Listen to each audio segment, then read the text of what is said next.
এখন অনেক ভারী বৃষ্টি হচ্ছে। সর্বশেষ 24 ঘন্টায় 347 মিলিমিটার বৃষ্টিপাত রেকর্ড করা হয়েছে, যা ফেনীতে এবার হচ্ছে এটি সর্বোচ্চ বৃষ্টিপাত।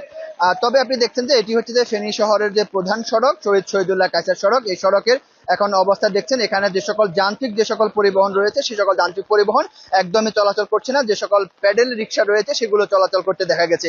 এর বাইরে হচ্ছে যে ডাক্তারপাড়া, মাস্টারপাড়া, উকিলপাড়া, শান্তি কোম্পানি রোড, মিজানপাড়া, এই সকল এলাকায় এখনো কোথাও কোমর সমান পানি, কোথাও হাঁটু সমান পানি। মানুষের মধ্যে চরম দুর্ভোগ দেখা দিয়েছে। যে সকল বাসাবাড়ির নিচতলা যারা বসবাস করছেন তাদের বাসাবাড়িতে পানি ঢুকে গেছে, এবং কি ফেনী শহরের যে সকল দোকানপাট রয়েছে সে সকল দোকানপাটের নিচতলায় যে যাদের দোকান রয়েছে তাদের দোকানে পানি ঢুকে গেছে, মালামাল আসলে ক্ষতিগ্রস্ত হচ্ছে। অন্যদিকে হচ্ছে আমরা যদি ফেনী সরকারি কলেজের কথা যদি বলি, সেখানে যে আজকে যে তাদের যে অভ্যন্তরীণ যে পরীক্ষাগুলো রয়েছে সে সকল পরীক্ষাগুলো বন্ধ করে রাখা হয়েছে, এবং কি আজকে যে অনার্স ভর্তির যেটি সর্বশেষ তারিখ ছিল সেটিও আজকে পিছিয়ে দেওয়া হয়েছে, এবং কি আমরা কলেজ কর্তৃপক্ষ আমাদেরকে যেটি জানিয়েছেন আগামীকাল বা পরশু তারা ভর্তি হতে পারবেন। এবং কি এখানকার বাসিন্দারা যেটি বলছেন যে শুধু এবার নয়, প্রতিবারই হচ্ছে যে এরকম বন্যার সিজনে তাদের হচ্ছে যে ঘর বাড়িতে এবং হচ্ছে যে তাদের দোকানপাটে পানি উঠে যায়। পানি উঠার পেছনে যে কারণ, সে কারণটি হচ্ছে যে এখানে ফেনী শহরের যে সকল খাজা আহমদ লেক, পাগলিছড়া, দমদমা খাল যেটি রয়েছে সেই খালগুলো মূলত দখল হয়ে যাওয়ার কারণে মূলত এখানকার বাসিন্দাদের এরকম দুর্ভোগের মধ্যে পড়তে হচ্ছে। আপনি জানেন যে 2024 সালে যে ভয়াবহ যে বন্যা হয়েছিল, সে বন্যার কিন্তু মানুষের মধ্যে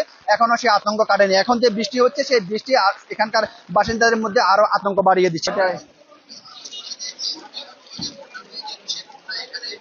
না, এটা আজকে না তো ভাই, এটা আজকে লাইভ না।